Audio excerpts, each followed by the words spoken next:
어떤 병에 대해서 설명해 보겠습니다. 이것은 과연 무슨 병일까요? 이 병의 원인은 뚜렷이 밝혀져 있지 않습니다. 모든 어린이들이 경험하는 병이지만 아이들의 3분의 1 정도가 정상 이상으로 이런 고통의 징후들을 경험한다고 합니다. 이 병을 앓던 아이들은 일반적으로 슬관절, 무릎관절 주위의 통증을 호소하고 있습니다. 대개 저녁 무렵에 통증이 찾아와서 심한 경우에는 한밤중에도 깨어서 그 통증을 호소하기도 합니다. 주로 3살에서 4살, 5살 사이의 아이들에게 일반적으로 발생하지만 8살에서 12살 사이의 아이들도 적지 않게 이런 고통을 호소하고 있습니다. 이 병에는 특별한 치료책이 없습니다. 다만 마사지나 찜질 혹은 진통제 정도가 다소 도움이 되는 것으로 알려져 있습니다. 그런데 밤중에 아픔을 호소하다가도 아침이 되면 또 아무렇지도 않게 왕성한 활동을 하기도 합니다. 약 1년에서 2년 정도 이런 증후가 반복되다가 성장과 함께 자연스럽게 치료가 되는 병입니다. 이 병의 이름은 무엇일까요? 성장통이죠. 성장통. 여러분, 우리의 신앙생활의 여정에도 이러한 성장통이 있습니다. 오늘 본문의 이스라엘 백성들이 바로 이런 성장통을 경험하고 있습니다. 오늘 본문이 나오기 직전 출애굽기 14장에 보면은 이스라엘 백성들은 그들의 전 역사 가운데서 가장 놀라운 한 사건을 경험하게 됩니다. 그것은 바로 바다가 갈라지고 홍해 바다에 마른 땅을 걸어서 통과한 사건이죠. 이 홍해 사건을 통해서 이스라엘은 완전한 출애굽을 경험하게 되었습니다. 이 이스라엘의 출애굽의 경험은 오늘날 우리의 신앙으로 말을 하자면 구원 사건과 비슷하다고 그렇게 말할 수가 있을 것입니다. 이 사건을 통해서 그들은 하나님의 살아계심을 경험하게 되었고 하나님의 자녀가 된 기쁨을 누리게 되었습니다. 홍해를 건넌 후에 그들은 너무나도 기뻐서 찬양하고 또 춤을 추면서 축제를 벌였습니다. 그 후로 그들은 하나님의 인도하심을 따라서 가나안을 향해서 전진하기 시작했고 낮에는 구름 기둥으로 밤에는 불 기둥으로 지켜주시는 하나님을 느낄 수가 있었습니다. 즉 새로운 인생을 살게 되었던 것이죠. 그런데 그들의 이 기쁨은 3일을 채 가지를 못했습니다. 왜냐하면 사흘 뒤에 그들은 전혀 새로운 상황을 만나게 되었기 때문이죠. 홍해를 건넌 후에 그들을 기다리고 있었던 것은 무엇인가? 그것은 바로 사막이었습니다. 여러분, 사막을 건너기 위해서 필요한 것은 무엇이죠? 물이 필요하죠. 그렇지만 그들은 물을 얻을 수가 없었습니다. 오늘 본문 22절에 보니까 이렇게 말을 해주죠. 모세가 홍해에서 이스라엘을 인도하매 그들이 나와서 수르 광야로 들어가서 거기서 사흘 길을 걸었으나 물을 얻지 못하고 사흘 내내 물을 찾아다녔는데 물을 얻지를 못했단 말이죠. 그러니 얼마나 힘들었겠습니까? 아마도 갈증으로 인해서 그들의 목은 타들어갔을 것입니다. 그러다가 한 곳에 도착을 하게 되었는데 거기에는 물이 있었습니다. 너무나도 기쁜 나머지 머리를 쳐박고 벌컥벌컥 물을 들이켜 마시기 시작을 했습니다. 그런데 이게 웬일입니까? 물맛이 너무나도 썼던 것이죠. 이것은 정상적인 물이 아니었습니다. 도저히 마실 수가 없는 물이었습니다. 이미 마신 사람은 배가 아프거나 병에 걸렸습니다. 그래서 사람들은 이 물을 일컬어서 말하다, 쓰다 그렇게 말을 했습니다. 그 순간에 백성들은 이제 더 이상 참지 못하고 모세를 원망하기 시작을 합니다. 도대체 우리를 어떻게 할 작정으로 여기까지 데려온 거요? 광야에서 우리를 다 죽일 작정이요? 그러면서 모세를 향해서 원망을 퍼부어대는데 여러분, 모세는 얼마나 당황스러웠겠습니까? 얼마나 당혹스러웠겠습니까? 어렵게 애굽을 빠져나와서 그 힘든 위기를 다 통과하고 홍해 바다를 건너서 여기까지 왔는데 이제 이 사막 한가운데서 목이 말라 죽게 생겼으니 얼마나 난감하고도 참 고통스럽습니까? 거기다가 분명히 하나님의 인도하신 가운데서 이 물을 만났다고 생각을 했는데 이 물은 도저히 먹을 수가 없는 물이었습니다. 그러니 그 마음속에 그 답답함이 얼마나 컸겠습니까? 자, 이런 가운데서 모세가 할 수 있는 게 뭡니까? 모세가 할 수 있는 일이 아무것도 없습니다. 이 가운데 모세는 아무것도 할 수 있는 게 없어요. 그런데 유일하게 모세가 하나 할 수 있는 게 있죠. 그게 뭡니까? 바로 기도입니다. 하나님 앞에 엎드리는 거예요. 모세가 여호와께 부르짖었더니 오늘 본문은 이렇게 말씀해 주고 있습니다. Cry out. 부르짖었다. 하나님 앞에 소리쳐 울부짖었다라는 그런 뜻입니다. 사랑하는 성도 여러분, 우리의 인생 가운데는 때로 이러한 어려움을 만납니다. 이러한 고난과 역경을 우리가 만날 때가 있습니다. 그럴 때 여러분, 이러한 어려움들을 우리가 만나게 되었을 때, 그럴 때 유일하게 우리가 하나님 앞에 붙들고 주장할 수 있는 것이 무엇입니까? 우리가 유일하게 하나님 앞에 강력하게 주장할 수 있는 가장 큰 힘, 가장 큰 무기, 그게 뭡니까? 그게 바로 기도죠. 기도 아닙니까? 너는 내게 부르짖으라. 내가 내게 응답하겠고 네가 알지 못하는 그 원밀한 일을 너에게 보이리라. 부르짖으라고 하나님께서 우리에게 말씀하셨기 때문에 우리는 이러한 위기 상황을 만나게 되었을 때 하나님 앞에 기도할 수 있는 거죠. 기도, 부르짖는 기도, 이것이 우리에게 남아있단 말이에요. 사랑하는 성도 여러분, 이 부르짖는 기도, 이것이 왜 우리에게 중요할까요? 특별히 여러분, 우리의 신앙이 아주 깊어져서 성숙해지기 전까지는 우리는 거의 매번 매일 이 부르짖는 기도를 해야 됩니다. 왜 그렇습니까? 왜냐하면 우리가 부르짖을 때 하나님께서는 우리의 기도를 더 들으시기 때문에 그렇습니다. 마치 어린아이가 세상에 태어나서 위기를 느끼거나 몸이 아프거나 배가 고플 때 으앙 하고 울음을 터뜨리고 그렇게 표현하면 부모가 그 소리를 듣고 즉각적으로 거기에 반응해서 달려오지 않습니까? 마치 그것처럼 우리도 하나님 앞에 큰 소리로 울면서 부르짖어서 기도하면 하나님께서 그 소리를 들으신단 말이에요. 그리고 달려오십니다. 너는 내게 부르짖으라. 내가 내게 응답하겠고 하나님이 약속하셨기 때문에 그 약속 그대로 하나님께서 우리에게 달려와 주신다는 거예요. 그러므로 사랑하는 성도 여러분, 오늘 우리가 하나님 앞에 나와서 기도할 때 특별히 여러분들 부르짖는 기도를 하실 수 있기를 바랍니다. 하나님을 향해서 기도할 때 간절히 찾고 구하고 부르짖는 기도를 하십시오. 여러분이 할 수 있는 최대한의 목소리를 키워서 하나님 앞에 그렇게 나와서 부르짖으시기 바랍니다. 그러면 하나님이 그 기도를 들으신단 말이에요. 목사님, 조용히 기도해도 하나님 듣지 않으십니까? 물론 하나님 들으십니다. 그렇지만 여러분, 부르짖으면은 하나님께서 더 잘 들으신단 말이에요. 왜요? 왜냐하면 하나님께서 약속을 하셨으니까. 너는 내게 부르짖으라. 내가 내게 응답하겠다고 약속하셨기 때문에 하나님께서 그 기도를 더 들으십니다. 뿐만 아니라 내가 하나님 앞에 기도할 때 부르짖어서 기도하면 그 기도가 모호해지지 않고 더 구체적으로 기도가 되는 거예요. 하나님 응답하셨습니다. 내가 내게 응답하겠고. 오늘 모세는 부르짖고 있습니다. 하나님 앞에 울부짖었습니다. 그때 여러분 어떤 일이 생겼습니까? 오늘 25절을 같이 한번 읽겠습니다. 25절 시작. 모세가 여호와께 부르짖었더니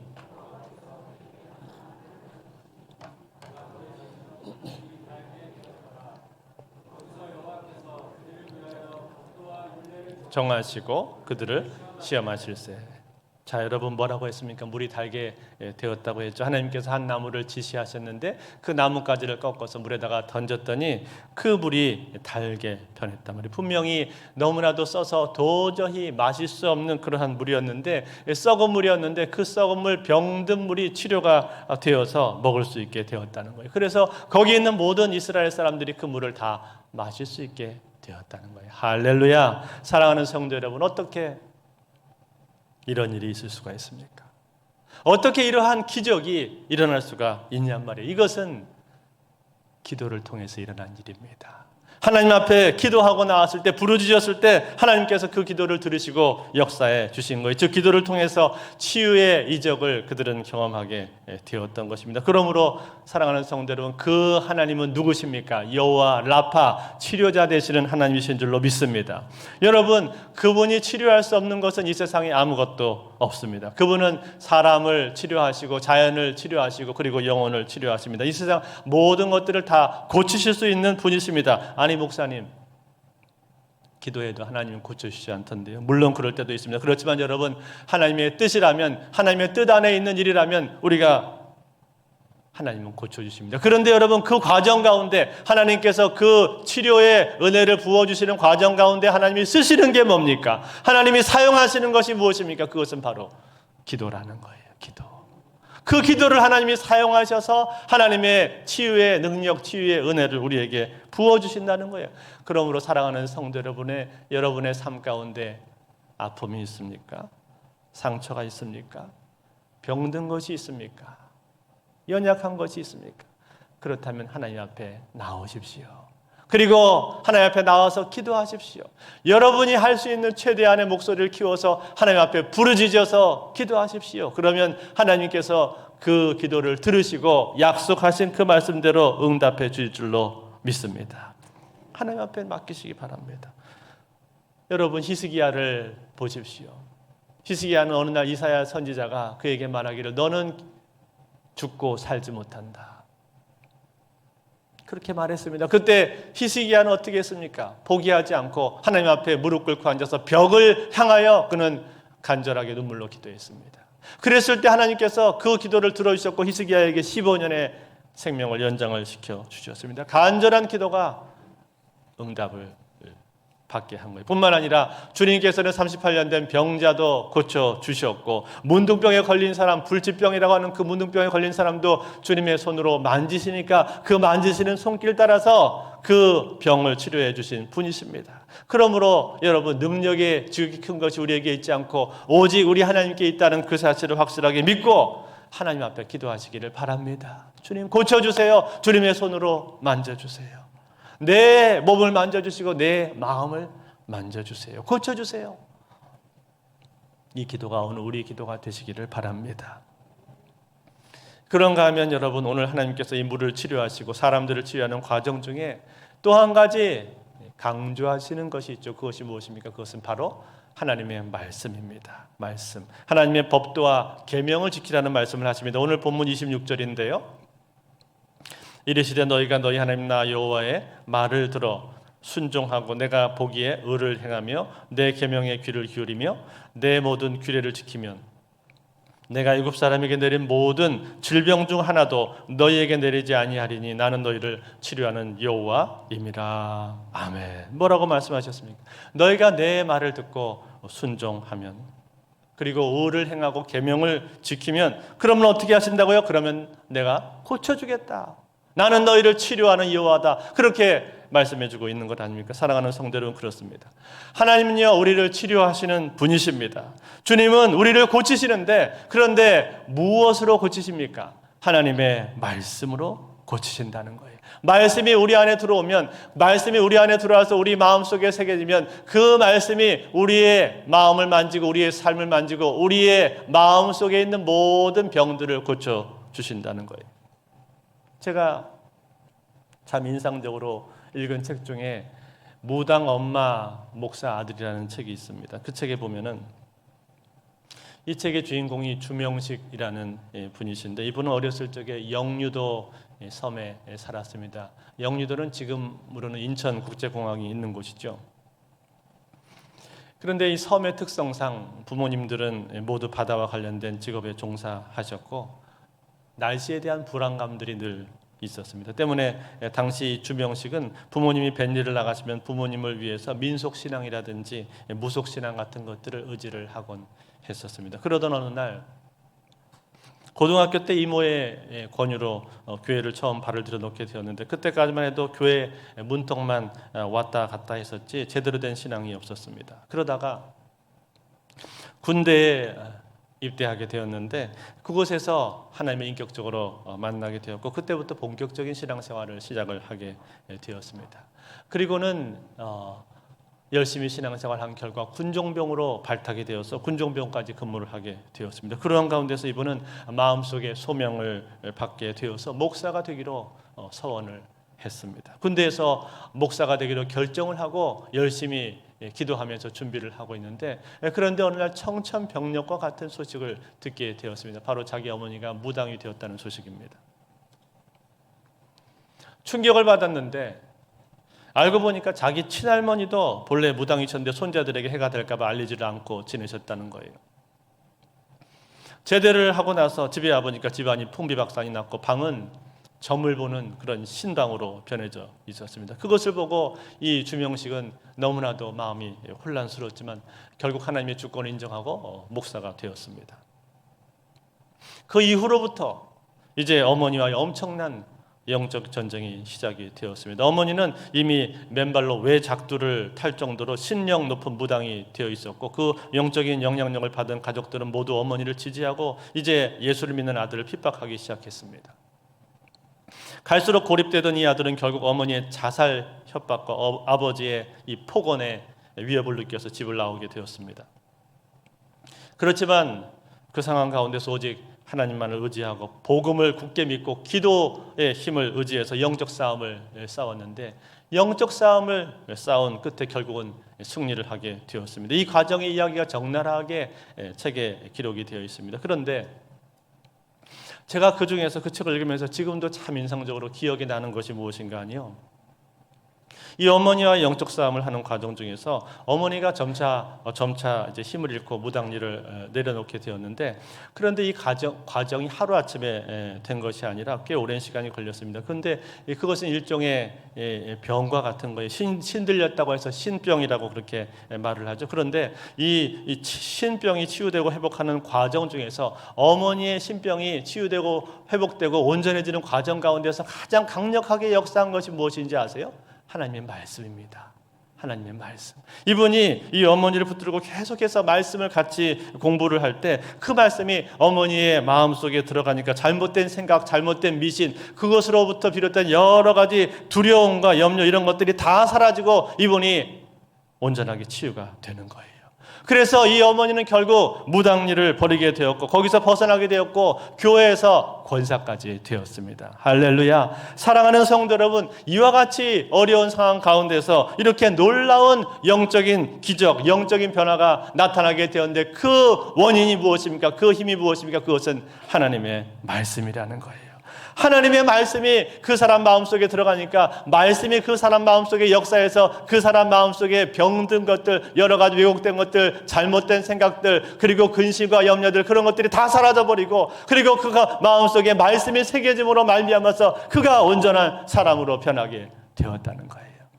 사랑하는 성도 여러분, 이게 말씀입니다. 하나님의 말씀의 위력, 말씀의 능력은 이처럼 놀랍다라는 거예요. 하나님 말씀이 내 마음속에 들어올 때 그 말씀이 내 가운데 내 심령 속에 새겨지면 그 말씀으로 말미암아서 내 안에 잘못된 것, 왜곡된 것들이 다 바로잡아지고 그리고 내 안에 병든 것들이 치유가 된다라고 하는 사실입니다.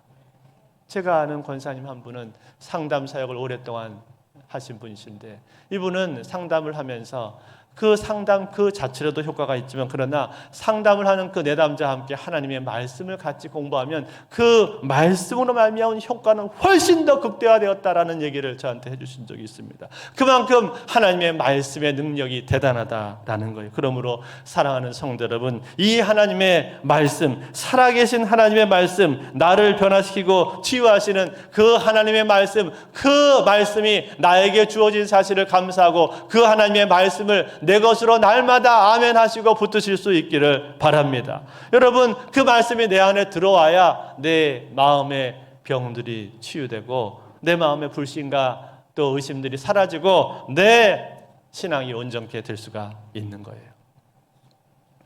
그러므로 사랑하는 성도 여러분, 이 하나님 말씀을 귀하게 여기십시오.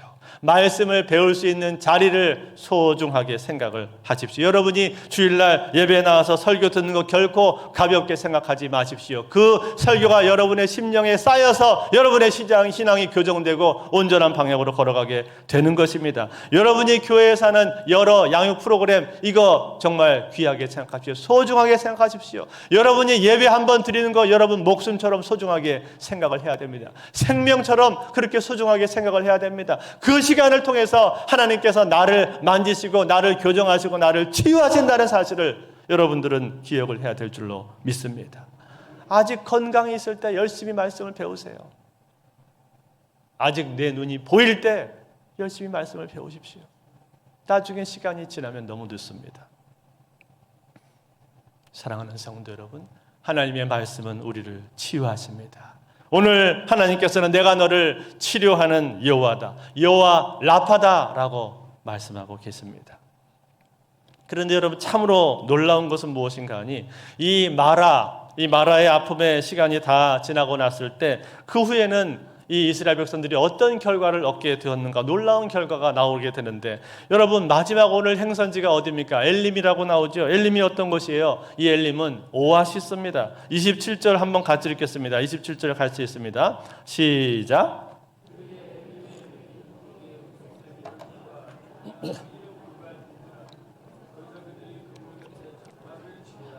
아멘.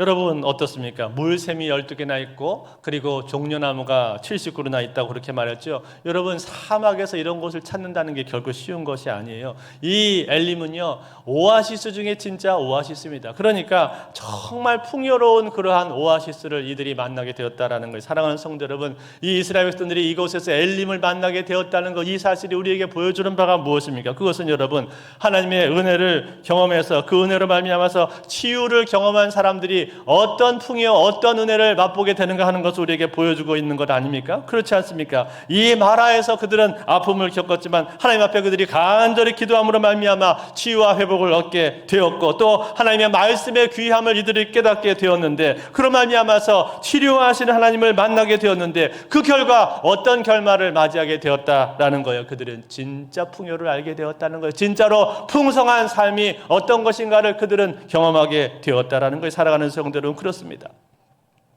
우리가 하나님을 만나서 그 하나님으로 말미암아서 치유와 회복의 은혜를 경험하게 되면요, 아픔 가운데 있었지만 하나님의 은혜로 말미암아 내 마음이 치유되고 회복되는 것을 경험하게 되면은 그 이전과는 전혀 다른 삶을 살게 됩니다. 아니, 그 이전보다 훨씬 더 풍요하고 풍성한 삶을 우리는 누리게 된다는 거예요.